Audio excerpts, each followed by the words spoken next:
Boa noite, começamos o nosso programa Basta Crer. Eu tenho certeza que você já começou essa noite com muita alegria, porque estamos na sua companhia. E se você nos assiste pela primeira vez, saiba que Jesus ama você, não muda de canal, fique aí conosco, porque esse programa é para você vencer na vida. Aqui aprendemos vários segredos de acordo com a Bíblia, com a palavra de Deus. Daqui a pouco teremos conosco o apóstolo Jorge Tadeu, que irá falar acerca do Apocalipse. Por isso, não muda de canal. Para você que precisa de enviar um pedido de oração, pode fazer através dos contatos que temos aí, WhatsApp e o SOS. E aqui comigo, eu tenho o time Curiacos. Esta primeira música diz: põe a tua fé em Jesus Cristo. Este é aquele momento que você pode louvar a Deus e deve louvar a Deus, porque assim você está a atrair a bênção de Deus para a sua vida. Então, se souber, acompanhe. Se não souber, também não faz mal. Ouça e encha o seu coração e a sua casa com estas músicas que transportam uma mensagem de fé. Não importa os temporais da vida, importa que Ele está ao teu lado para te ajudar. O mar revolta e as ondas querendo te afundar. Ele sempre está de mão estendida para te agarrar. Nem sempre as coisas são aquilo que se vê. Cuidado, não te deixes enganar. As nuvens negras encobrindo a luz da vida, mas lá em cima o sol está sempre a brilhar. Não temas, tu não estás sozinho. Ele está contigo. Não temas, Ele sempre abre um caminho. Não temas, Ele está contigo, pois o teu melhor amigo é Jesus. Põe a tua fé em Jesus e confia nele. Põe a tua fé em Jesus.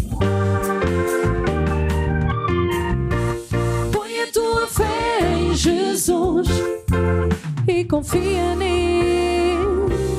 Põe a tua fé em Jesus. Põe a tua fé em Jesus e confia nele. Confia sempre em Jesus Cristo todos os dias da tua vida. Esta música agora é muito, muito importante porque diz: nós somos a geração eleita que veio a este mundo para marcar a diferença. Uma nova geração que está a nascer para levar as boas novas por todo o mundo. Então faça parte desta geração, decida ser parte deste grande movimento de Deus, de pregar as boas novas e assim levar Jesus Cristo a todo o mundo, a toda a criatura. Nós somos a geração. Nós somos a geração que entrou em força sem armas na mão. Nós só queremos gritar bem alto ao mundo: Jesus vai voltar. Nós somos a geração que entrou em força sem armas na mão. Nós só queremos gritar bem alto ao mundo: Jesus vai voltar. Ao mundo inteiro quero anunciar que há uma esperança, ainda há uma luz. Há 2000 anos que temos a resposta, o caminho, a verdade e a vida. A solução é Jesus. Nós somos a geração que entrou em força sem armas na mão. Nós só queremos gritar bem alto ao mundo: Jesus vai voltar. Nós somos a geração que entrou em força sem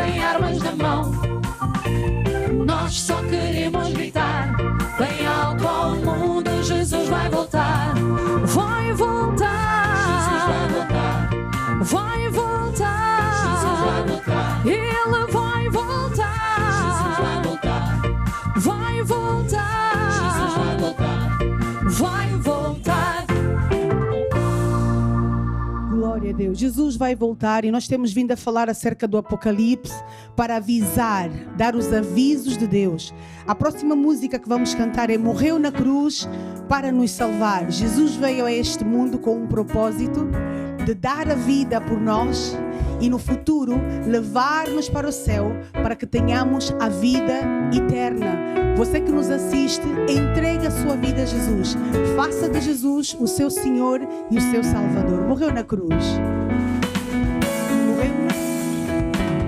Morreu na cruz para nos salvar e da opressão nos libertou. Se fez pobre e sofreu para nos dar vida e libertar. Brevemente ele descerá, cheio de glória e esplendor. Todos verão quem é Senhor, que para sempre reinará. Aleluia, glória a Jesus, aleluia, vitorioso sou vencedor. Aleluia, glória a Jesus, aleluia, vitorioso sou. Morreu na cruz para nos salvar e da opressão nos libertou. Se fez pobre e sofreu para nos dar vida e libertar. Brevemente ele descerá, cheio de glória e esplendor. Todos verão quem é Senhor, que para sempre reinará. Aleluia, glória a Jesus, aleluia, vitorioso sou vencedor. Aleluia, glória a Jesus, aleluia, vitorioso sou, mais que vencedor. Reinando estou, mas muito mais que vencedor.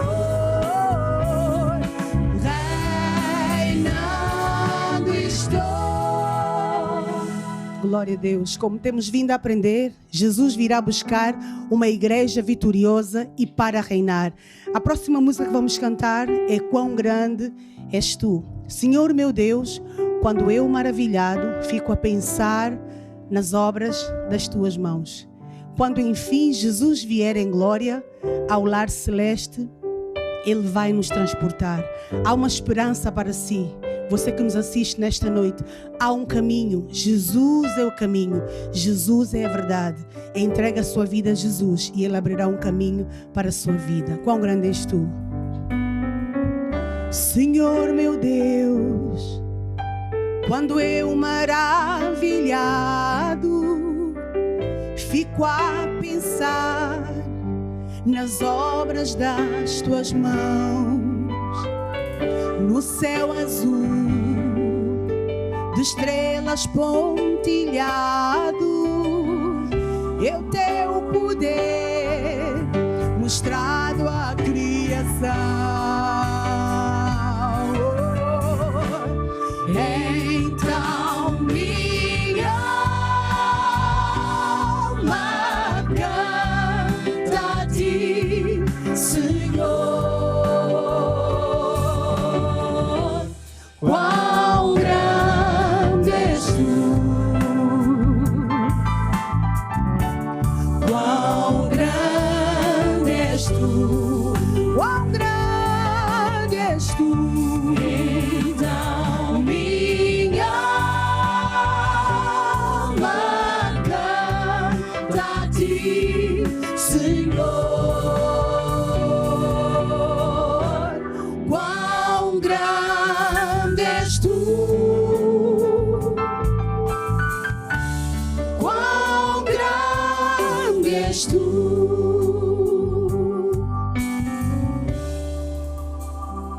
E quando enfim Jesus vier em glória ao lar celeste, basta então nos transportar. Adorarei, prostrado e para sempre. Quão grande és tu, meu Deus, hei de cantar, hei de cantar. Então, minha alma canta a ti, Senhor. Quão grande és tu, quão grande és tu, quão grande és tu. Então minha alma canta a ti, Senhor. Quão grande és tu, quão grande és tu. E realmente Deus é muito bom. Então vamos assistir agora este testemunho. Olá, eu sou a Liriane, estou aqui na igreja de Vila Franca de Xira e tenho aqui comigo a Fernanda da igreja de Salvaterra e tem um testemunho para nos contar acerca da área das finanças. Portanto, é assim, eu tenho vários eletrodomésticos em casa onde gasto bastante luz e é uma conta sempre grande, pronto, ao fim do mês. E então, eu fiz uma concordância com o meu marido que não íamos pagar, mas sim íamos receber. Pera, então a senhora gasta muita energia, né? Muita energia, a conta de luz vem alta. E a senhora com seu marido fez o quê? Uma oração de concordância. Concordância que íamos receber no final do ano, não para pagar, mas sim para receber. E foi isso que aconteceu, porque nós, quando somos tementes a Deus, íntegros nas ofertas, nos dízimos, nas ofertas especiais, Deus abre caminho onde Ele não há. E toda a honra e toda a glória é só para Jesus. Toda a honra e toda a glória só para Jesus. E você que nos acompanha, talvez não tenha nenhuma igreja próxima de você, então saiba que para isso nós temos a igreja online. Vamos ver esse spot. A Igreja Online foi criada com o objetivo de ajudar todos os que moram longe de uma igreja maná, mas querem receber a palavra, unção e fazer parte dessa família que já alcança todos os continentes. Nesta plataforma digital, você vai encontrar programação em português, espanhol, inglês, francês, russo e eslovaco. À vossa disposição, temos reuniões semanais, grupo familiar, comunhão com Deus, lutar até vencer, estudos bíblicos e outros conteúdos que ajudam a criar e manter fortes raízes em Cristo. Serviços de chat, marcação de consulta pastoral, pedidos de oração. São ferramentas que você pode usar para receber ajuda, informações e o apoio que necessita. Você mora longe, ama a Deus e quer conhecê-lo melhor e levar outras pessoas a Jesus? A distância não é impedimento. Fale conosco. Juntos conseguimos chegar mais longe. Igreja Online. A sua igreja sem fronteiras.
Então nós vamos tornar a falar sobre o Apocalipse e hoje vou fazer uma introdução muito mais rápida para eu conseguir ir mais longe, mais depressa.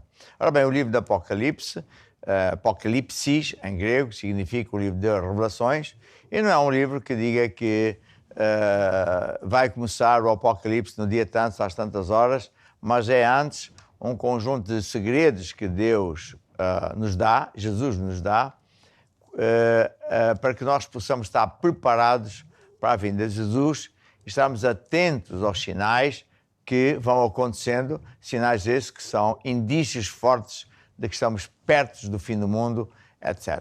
Ora bem, Jesus apareceu na ilha de Patmos ao apóstolo João, começou por lhe dar, a escrever uma carta a cada uma das 7 igrejas. Muita gente pensa, e eu também pensei, que essas cartas eram históricas só para aquele tempo, mas não, é para sempre, para todos os tempos, para 7 tipos de pessoas, 7 tipos de igrejas, 7 tipos de pastores, e acabam sempre por se repetir ao longo dos tempos. Apocalipse trata de vários temas, mesmo quando, por exemplo, o apóstolo foi subido lá acima ao pé do trono de Deus e viu Deus de uma forma extraordinária. E onde ele viu um livro com 7 selos, todos queriam saber o que é que estava lá dentro, só uma pessoa é que tinha essa autoridade, que era o Cordeiro ou Jesus. Mas o que se põe em questão é que mesmo esses 7 selos não quer dizer que a pessoa tem que ver o selo número 1, que depois então vai para o selo número 2, não ter. Não, cada selo abre uma página, uma série de eventos que Deus quer que a gente saiba e que não quer dizer que é uma coisa que só está ali. Muitas vezes, dentro de um selo qualquer, refere-se a um tema e depois, mais à frente, torna-se a referir, etc, etc. Portanto, é como se você tivesse uma casa com 7 quartos e, quer dizer, não, você vai ao quarto número 1 e vê o que lá está, e depois vai ao 7, ou vai ao 5, é isso aí. Ora bem, o grande tema do Apocalipse é que nós nascemos num planeta em guerra. Guerra entre o diabo e Deus e guerra entre a igreja e o sistema do mundo. O Apocalipse refere-se ao diabo como o dragão, que tem 2 grandes aliados, que é a prostituta ou a Babilónia ou o sistema deste mundo, que não quer nada com Deus, que é totalmente motivado por esquemas, mentiras, aldrabices, que vêm do diabo, o pai da mentira, e ao passo que a igreja não, é motivada por Deus e claro, funciona. Ao passo que o sistema do mundo não funciona, estão sempre a mudar, desta vez é que vai dar, mas como as pessoas têm montes de defeitos e quem sobe ao poder sempre quer tirar proveito para ele e para os seus amigos pessoais ou a sua família, acaba sempre por dar problemas para as pessoas. E, portanto, quando nós entendemos que o Apocalipse trata desta guerra, começamos a entender muitas coisas. No capítulo 6, vemos do Apocalipse que então o Cordeiro abre os primeiros 4 selos, que são onde o apóstolo João vê 4 cavalos com os respectivos cavaleiros. Ao contrário, muita gente pensa, o cavalo número que é branco é montado por alguém que vem para vencer e, portanto, não pode ser senão o próprio Jesus, porque só Deus é que é sempre representado como o vencedor e como aquele que vence sempre. Portanto, o diabo é sempre ao contrário. Depois, os outros 3 cavalos, com os seus cavaleiros, representam quem? Os demónios, são os braços direitos do diabo, que controlam o território estratégico no planeta, de acordo com Efésios 6, que diz que a nossa guerra não é contra pessoas, mas contra demónios. E esses demónios estão hierarquicamente muito bem organizados, num exército bem definido, em que eles tomam conta de territórios a nível nacional, a nível regional e por aí fora. E é contra eles que nós temos as lutas, nós os crentes, porque eles querem controlar as pessoas, levando-as não acreditar em Deus, é acreditar que não vale a pena ir à igreja, que quem anda com Deus é um palerma, que é uma perca de tempo, mas que o sistema do mundo é que dá, está a ver? O diabo, com esses demónios todos que ocupam a terra, cria essa impressão no povo, seja através dos políticos, através das notícias, ou até através do Hollywood e do cinema e dos meios de comunicação. Estão sempre a falar mal de Deus, sempre a denegrir o nome dele e a dar a entender que quem anda com ele que é um estúpido, um palerma. Mas o que é certo é que os povos cada vez estão mais oprimidos, cada vez estão mais escravos desses sistemas, mesmo que digam que é democracia, na verdade já não há democracia, e portanto o Apocalipse fala dessa guerra, está a ver? A guerra entre o dragão e o Salvador, o Messias, que é Jesus.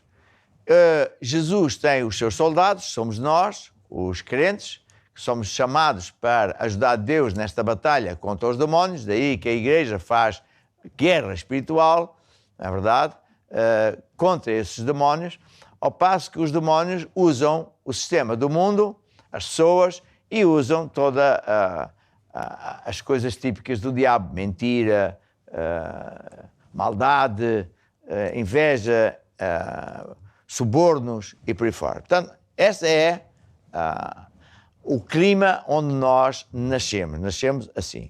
Quando nós vamos para o quinto selo, vemos que o João viu as pessoas que já morreram, estão no céu, mas que foram mortas por maldade por serem de Jesus.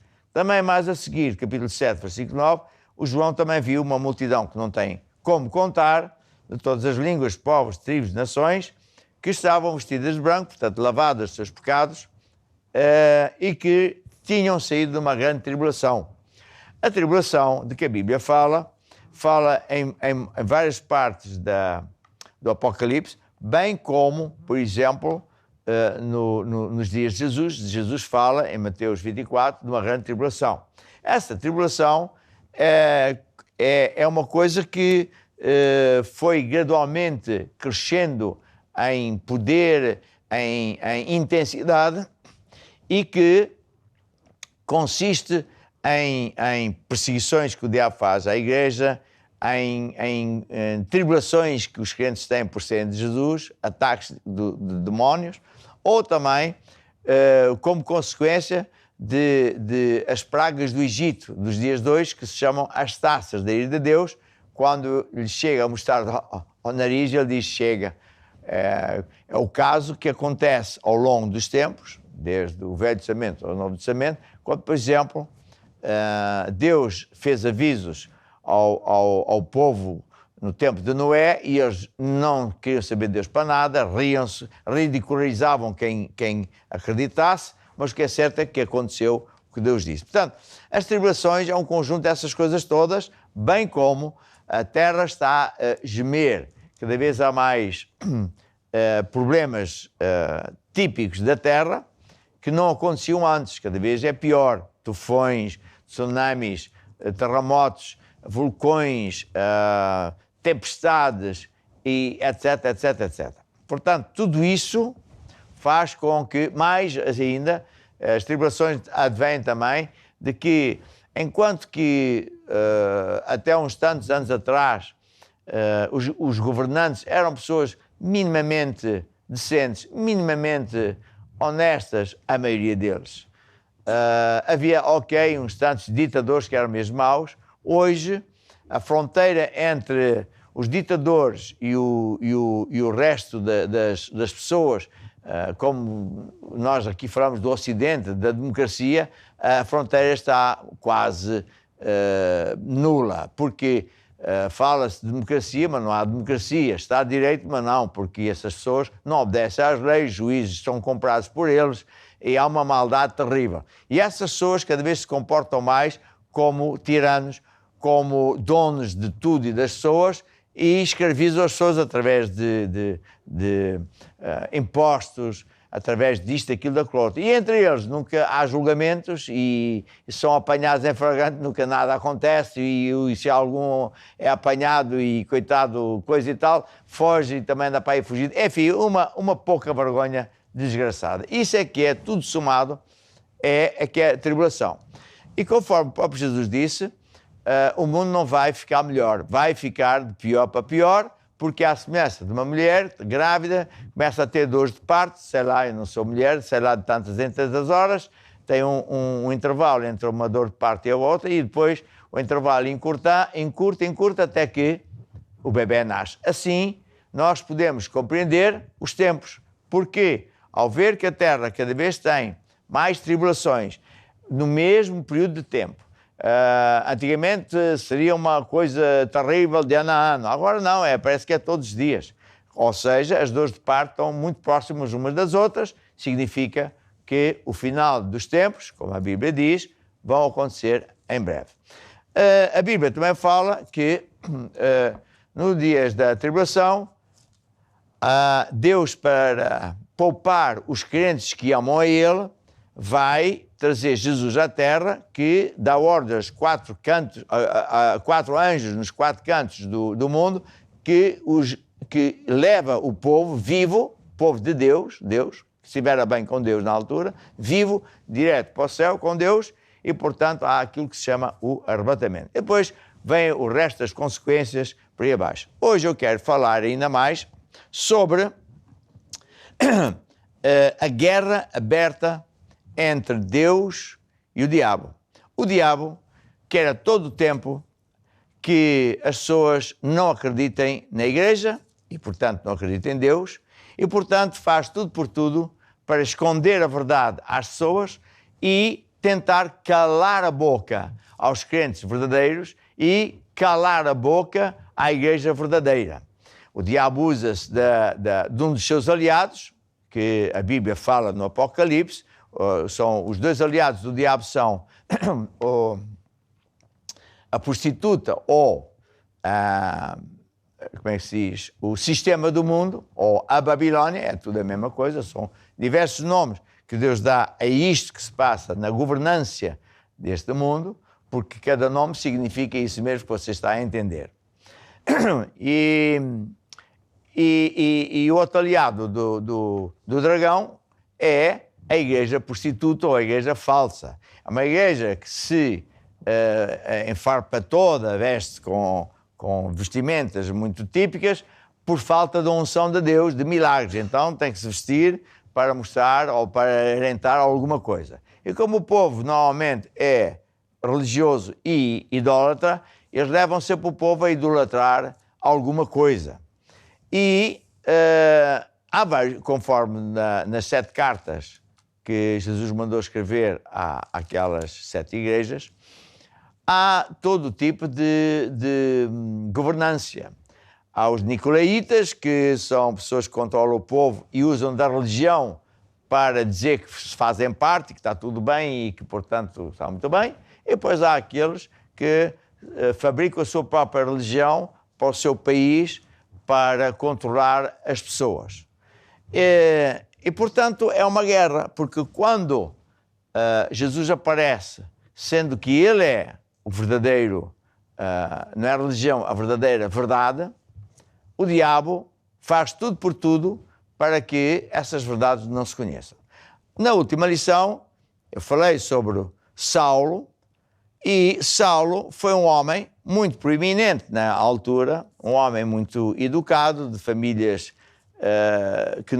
que são abastadas, e Paulo achava, como os membros da igreja tradicional da altura, que os crentes, né, que era uma seita.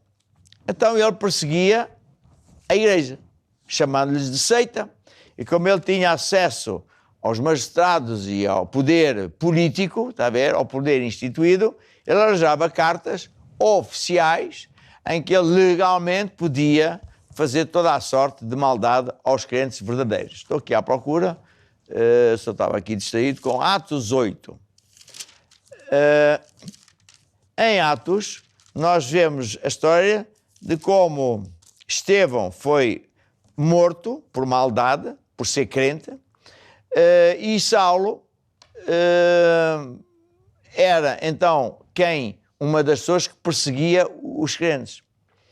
E assolava, diz aqui no versículo 3, Saulo, chamava-se Saulo, o nome do apóstolo Paulo, antes chamava Saulo, assolava a igreja, entrando pelas casas, arrastando homens e mulheres e os encerrava na prisão.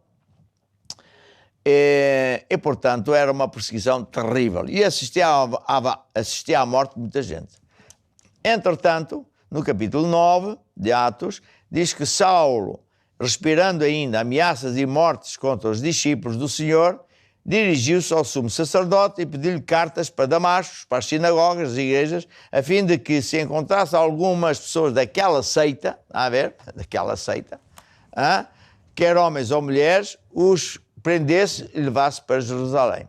E aconteceu que quando ele ia a caminho de fazer estas maldades todas, ou perseguição religiosa, Jesus lhe aparece.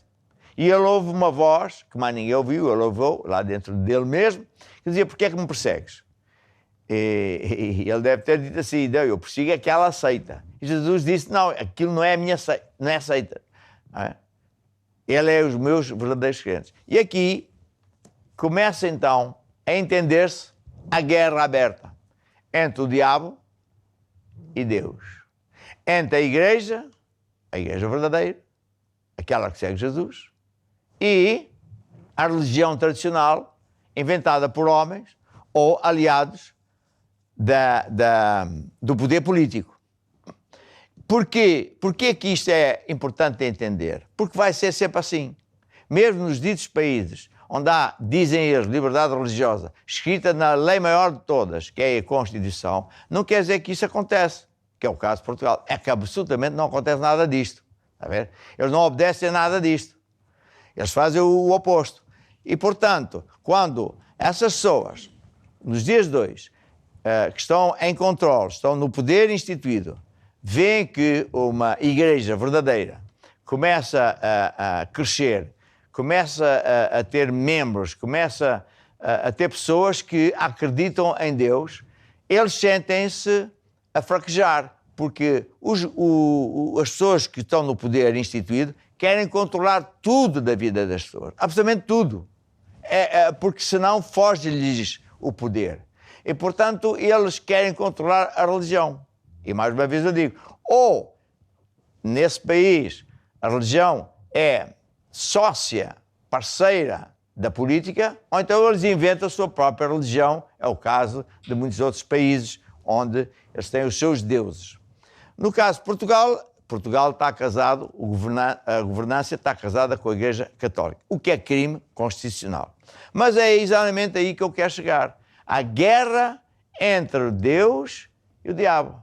O que é que o diabo quer? Que a pessoa acredite no regime que ele próprio instituiu, que é a aliada do diabo, ou do dragão. É aliada, os dois aliados, o sistema do mundo e o sistema da igreja. Uma igreja a igreja verdadeira, nunca pode estar ao lado de ninguém. Nunca pode ser vista colada com ninguém, muito menos com os governantes. Tem que, conforme a Bíblia diz, pregar a tempo e fora de tempo e a toda a gente, porque ninguém é maior que Deus. Ora, é exatamente isso que os governantes não gostam. Eles gostam de que a igreja os apoie, dê sempre a entender que está tudo bem e que, portanto, não tem mal nenhum, estão no caminho certo e, portanto, o poder instituído, usa da mídia, usa de todos os meios que lhes é possível para induzir o povo em erro, dizer: não, os outros são seita, aquilo não é verdadeiro, vocês é que estão no lugar certo, está a ver? E o diabo assim controla essas pessoas. E a igreja faz guerra a esses demónios. Daí que, no nosso caso, a gente faz guerra à sexta-feira contra esses demónios que querem controlar as pessoas que no final vão para o inferno. E mesmo lá neste planeta só tem problemas porque o diabo sempre é mau pagador. Ora, nesta altura, o Saulo, é confrontado com essa verdade e ele faz uma decisão muito importante. Ele decide mudar de campo. Ele decide voltar-se para o Deus verdadeiro. Ele decide converter-se. É um ato corajoso, mas é um ato de inteligência. Porque há muita gente que é teimoso e que não é nada inteligente. Porque perante a realidade e a verdade, a mulher está do lado do maior, que é Deus. É o caso, por exemplo, do rei Nabucodonosor, quando viu que Deus era poderoso e que ele, rei, não conseguia matar 3 jovens porque Deus era com eles, o homem mudou. É o caso de vários governantes que assim fizeram. Mas também há que falar que há governantes que são mesmo tolos. É o caso do faraó, no tempo de Moisés, que por mais que ele visse o poder de Deus, ele era teimoso, obstinado e levou o povo à desgraça, a perder tudo, porque ninguém luta contra Deus e fica na mesma. Não. E é o caso dos dias de hoje, certos governantes que não estão bem a ver, por mais que crentes até pertençam ao governo lhes expliquem, que ele não pode fazer guerra a uma igreja verdadeira, porque ele está a fazer guerra a Deus. E então esses governantes acabam por perder tudo. Alguns deles eram donos de tudo e mais uma coisa e hoje estão na desgraça, na miséria, porque não estavam a lutar contra a igreja, mas sim contra o dono da igreja, que é Deus. Ora, quando se trata dos dias de hoje, muita gente vai pensar assim, mas Portugal está na Europa, é um país que é, como é que se diz, democrático, a Constituição é a maior lei de todas, que rege tudo o resto, diz que somos um Estado de Direito, que os donos do país é o povo, que nenhuma lei pode ser verdadeira, ou os atos do Estado são verdadeiros, a não ser que esteja de acordo com a Constituição, e, portanto, e o Estado é laico, e, portanto, é uma maravilha. E exatamente errado. Não há Estado de Direito em Portugal, e eu posso falar que sou português, nos outros eu tenho que ter mais cautela. Não há Estado de Direito porque o Estado de Direito significa que somos todos iguais perante a lei, mas não somos. Porque quem está no poder faz absolutamente o que quer e usa-se do controla a justiça, a polícia, os impostos, para obrigar o povo a fazer aquilo que eles querem, eles que estão controlados, fala-se isso abertamente em Portugal, por organizações secretas que são, por exemplo, o Opus Dei, a maçonaria e etc, etc. E, portanto, quando se trata de uma igreja como a nossa, não lhes convém que o povo vá à nossa igreja. Então, desde o início que fazem guerra, desde o início que tentaram fechar a nossa igreja, me ameaçaram, não uma nem duas vezes. E eu vou falar algumas coisas dessas. Por exemplo, a polícia, que deve servir para defender os cidadãos, principalmente os que são bons, entrou ilegalmente, cometendo crimes atrozes nas nossas igrejas, para nos amedrontar, para tentar fechar a igreja, tirar pessoas da igreja, e vinham armados. E às vezes vinham com um pelotão de choque para criar aquele medo, e feito de propósito. Os de cima combinavam com o chefe da polícia, que é para calar a boca à igreja Maná. É absolutamente. Ora, como um dos juízes, e depois mais tarde outros juízes do topo dos topos, que se converteram, começaram-me a ensinar não só a verdade, mas como é que eu me podia defender. E daí eu fui-me defendendo, pondo processo em cima dessa gente e ganhava, porque eles não podem cometer crimes. Mas o que é que aconteceu aos chefes? Nada. O mesmo aconteceu com o GNR, que fez a mesma coisa, não uma nem duas, mas montes de vezes. Sempre é evidente que não eram os soldados, polícias ou os soldados da GNR que eram os verdadeiros culpados. Eram os chefes que mandavam, instigavam de propósito para criar este clima. A Igreja Maná é uma seita e não presta, ou é ilegal, está a ver? Não pode lá ir. Ou eles fazem aquilo e aquilo outro, ou eles roubam o povo. Sempre alguém do topo, às escondidas, sem saber bem o nome de quem é que está a fazer isso, criava este clima para tentar fechar a Igreja de Deus. Ora, felizmente, depois de muitas lutas, conseguimos falar com o chefe da GNR, que nos atendeu muito bem, compreendeu e até disse, se você quiser, pode pôr processos nesses oficiais. Ele disse, não, a gente não quer fazer nenhum processo contra nenhum oficial, quer que eles parem essas coisas, nos deixem ter culto conforme a Constituição manda. Mas já o chefe da polícia, da altura, não sei como é que é hoje, é um homem mau. A Bíblia chama-lhe, sabe o que é que lhe chama? Uma besta. É o que a Bíblia chama. Porque ele não quer saber das leis.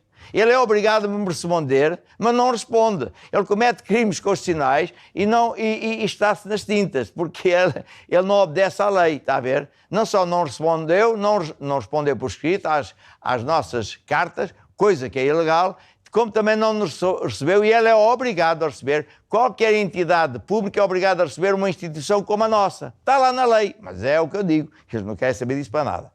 Depois temos, por exemplo, no caso, a Constituição diz que o país é laico, ou seja, o Estado nunca pode estar aliado a nenhuma igreja. Mas você vê que as cerimónias do Presidente da República atual são sempre acompanhadas por bispos da Católica, o que é crime constitucional. O Marcelo é uma pessoa dessas. Já o pai fazia a mesma coisa, ele faz exatamente isso. E mais, como eles também controlam a justiça, o que é crime, porque eles deviam ser completamente separados. Isso até se diz que eles são, como é que se diz isso? Soberanos. Ou seja, ninguém pode mandar na justiça. Eles são supostos de defender o povo, está na Constituição, para que não nos roubem os nossos direitos. Mas é isso mesmo que não acontece, está a ver? E, portanto, quando surge uma igreja que fala de Deus, não lhes convém uma igreja que não se submeta a eles. O próprio, veja só a coisa triste, que é o ano jurídico, o ano novo judicial, começa com uma cerimónia, sim senhora, com o juiz e quem de direito, mas quem é que está lá também? O cardeal da Católica, o que é um absurdo, é crime, é contra Deus e é contra a Constituição. Mas lá está a ver? Para que é que isso serve? Para dar a entender ao povo que ali é que está, onde... Não, ali é seita. Essa é que é a perseguição, está a ver? Muitas vezes, não uma nem duas, mas muitas vezes, quando eu vinha das minhas viagens, da África, ou seja, de onde for, à entrada em Portugal, eles paravam-me, faziam-me 30 por uma linha. A polícia de fronteira, as alfândegas e sei lá que mais. Então eu pedi ajuda aos meus amigos juízes e eu disse, ponha-lhe processos. Um polícia atacou-me à pistola em frente a um escritório nosso para me sacar dinheiro e me ameaçar, com uma advogada que eram os dois com luz. E até hoje aí estão ilesos como se nada fosse, está a ver? E portanto estamos num período em que as pessoas pensam, não, mas não há perseguição. Não há pouca, há muita perseguição. Felizmente nós conseguimos defender, fomos defender, mas o assunto é assim, porque o diabo não quer uma igreja que pregue o Evangelho. Veja, por exemplo, a mídia. Ao princípio eu não sabia o que sei hoje, então convidaram-me para ir a um dos canais principais de Portugal para falar, nem me lembro de quê.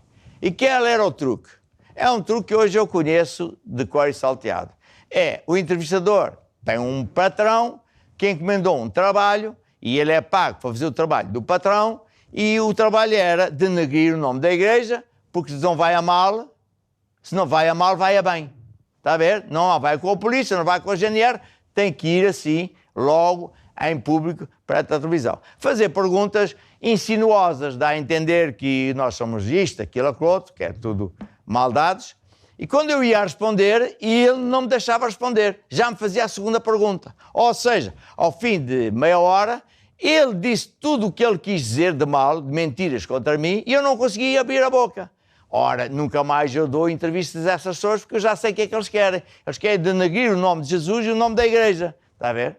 Como eles não conseguiram, volta e não volta, intentaram outras estratégias. E uma delas foi em Setúbal. Aqui em Setúbal, há uns poucos anos atrás, a Presidente da Câmara era a senhora Dona Maria das Dores Meira. Essa senhora nunca nos recebeu, antes atirava-nos com a força contra nós. A Constituição diz que ela é obrigada a me receber. A Constituição diz que ela é obrigada até a responder às cartas, coisa que ela nunca fez. Portanto, ela cometeu vários crimes de perseguição. E, por maldade, não há outra justificação, alguém foi à igreja onde eu prego, gravou a minha pregação, onde eu falei desta Câmara que perseguia a Igreja Maná e disse os factos. O nosso bispo é de cor e chamar-lhe tudo e mais uma coisa dentro de uma polícia. E o chefe ameaçou, disse aquilo daquilo outro e continua aí ileso, por mais que a gente fizesse cartas. A Câmara fez 30 por uma linha, não vou aqui a dizer, isto está tudo já documentado. E como não conseguiu vencer, o que é que a Câmara fez? Fez o seguinte, esta senhora pôs-me um processo de crime de difamação, dizendo que eu sou uma pessoa terrível e que, portanto, tem que ser preso ou ser acusado porque eu não posso difamar. Ora, a verdade é que o que é que eles lá de cima, o poder instituído, queria? Queria que eu fosse condenado para ir para a televisão dizer este homem terrível, esta igreja está a ver. É o poder instituído que quer denegrir a igreja para que a pessoa, eu não posso ir a essa igreja, está a ver? É a forma atual de guerra religiosa, é esta. Então, conseguimos vencer porque temos muitas igrejas, levamos crentes de outros países a perguntar a Portugal porque é que governantes fazem perseguição e, mesmo assim, fomos a tribunal. Fomos a tribunal e é muito fácil vencer porque o homem, primeiro o juiz, não nos queria dar a vitória. Porque nada do que eu disse era mentira. Eu não disse nenhum insulto, apenas mencionei factos. A senhora foi mesmo condenada, a senhora sofreu mesmo isto, aquilo, aquilo outro, e, portanto, eu só disse assim, esta senhora, em vez de ajudar a igreja, que ajuda as pessoas onde ela mora, não, ainda nos bate. Nós é que damos de comer a quem lá, infelizmente, havia fome, nós é que damos a palavra aos nossos jovens para andar no bom caminho e a senhora ainda nos bate. E ela que foi condenada devia tomar isso com atenção, mas não. Perdeu o caso na justiça, mas não desistiu. O que é que ela faz? Agora foi para outro tipo de tribunal, não me lembro como é que essa coisa se chama, e foram-me pôr um processo numa morada onde não existe. Eu não existo nessa morada e, portanto, estava muito bem combinado, já me fizeram isso antes, mas um oficial de justiça viu aquela maldade e foi ter comigo e disse, olha, que estão a fazer esta maldade e como você não vai responder, porque não há nenhum documento da Maná nem seu naquele sítio, a justiça que está feita com eles vai decretar que você é condenado à rebelia. Então eu fui para a guerra jurídica, demorou anos, e então o que acontece? Em pleno tribunal, né? Com uma senhora juíza, a ver se eu tenho aqui o nome dela, eu acho que é a doutora Valéria Barros Gomes, é isso, não é? Esta senhora é uma senhora nova que não tem o mínimo juízo. Quando eu disse que ia ler a Constituição, a senhora chamou-me sei lá o quê, parece que viu o diabo. Então ela acusava-me de coisas contrárias à Constituição, e eu só dizia a Constituição e ela dizia que não era bem assim. Incrível!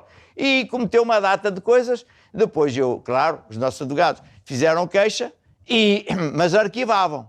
Então os nossos advogados diziam, bem, se os juízes de cima arquivam o crime de um juiz cá de baixo, eles são coniventes. Então, finalmente, lá ganhámos a batalha lá em cima.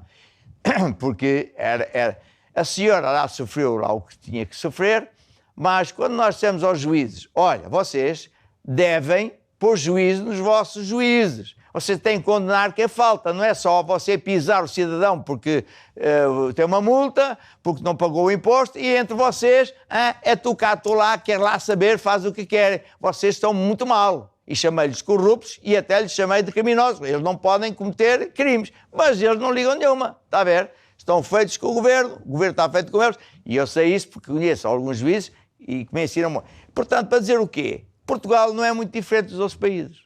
Quando uma pessoa está em governância, está um grupo em governância, eles querem a todo custo o poder. É por isso que hoje, felizmente, o que é que Deus está a fazer? Está a partir o poder aos bocados. É por isso que hoje não há partidos únicos em Portugal. Deus está a combater esta gente. Quando você entende a batalha entre o cavaleiro do cavalo branco e os outros cavalos, você está a entender os porquês das coisas. Deus está a tirar força a essas pessoas porque eles são maus. Eles não querem, não é só a igreja, muitos deles não é a questão da igreja. Eles não querem alguém que não lhes obedeça, que não se vergue a eles. Ora, a igreja só faz o bem, a igreja não faz nada senão o bem. E você pergunta assim, mas o apóstolo é contra as leis, contra... Não, eu sou a pessoa mais a favor das leis. E digo-lhe, a nossa Constituição é uma maravilha, é mesmo boa. Quem dera que se cumprisse.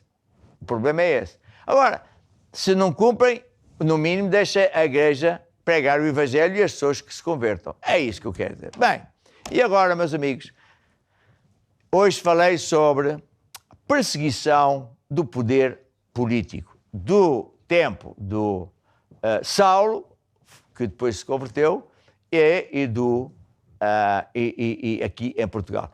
Há pessoas que fizeram guerra, mesmo mataram pessoas da nossa igreja em certos países, que felizmente se converteram e viraram até pastores. Portanto, há de tudo. Bem, vamos lá ouvir esta música que diz o quê? Aquele que vencer. Aquele que vencer.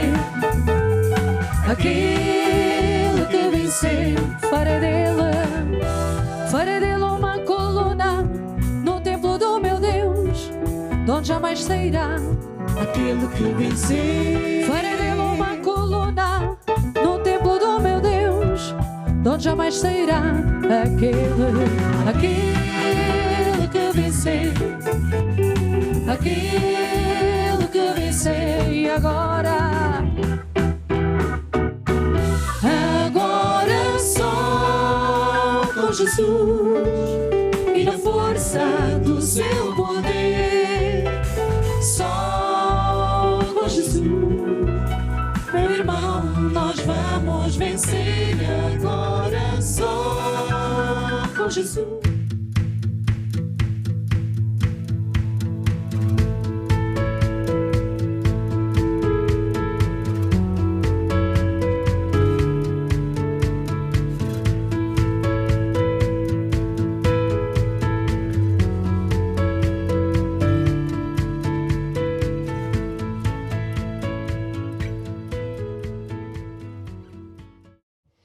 E agora é a hora de nós orarmos por você que escreveu, telefonou, que está em grande aflição e tanto problema que há por aí. Doenças incuráveis, enfermidades que de facto são muito sérias. Pessoas com problemas de documentos, crise financeira, família, enfim. Mas sabe a boa notícia? Nada é impossível para Deus. E por isso, tire os olhos dos problemas, ponha os olhos em Jesus.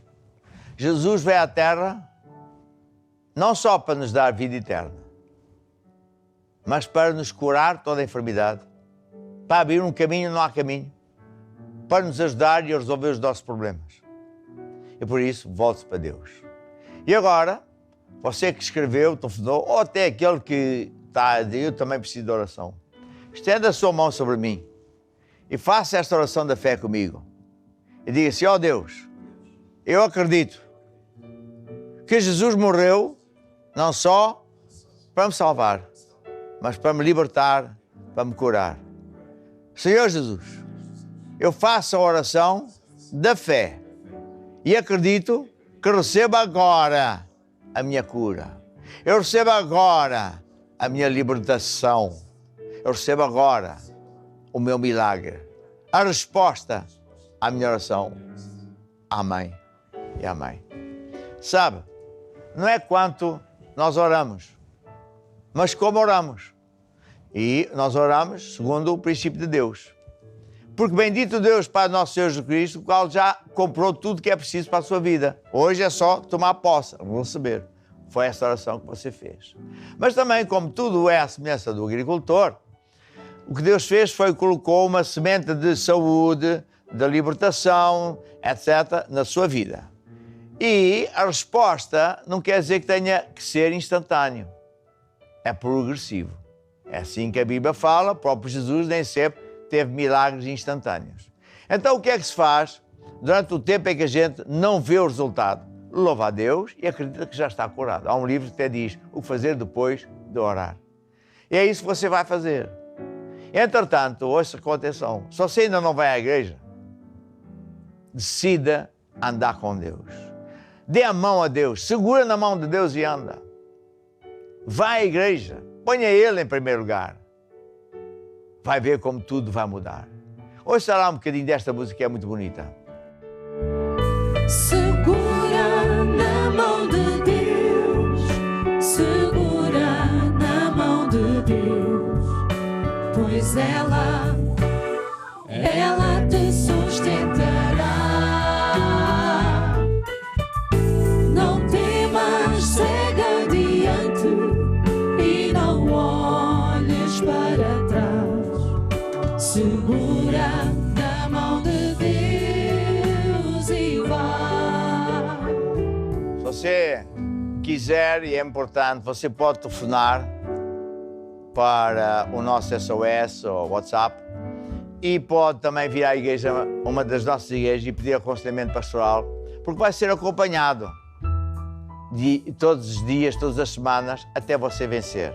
Mas não se esqueça, ponha sempre Deus em primeiro lugar. Ande de mão dada com Deus. A Bíblia diz, aquele que habita nos esconderijos do Altíssimo, sombra omnipotente, descansa. Deus abençoe, até amanhã.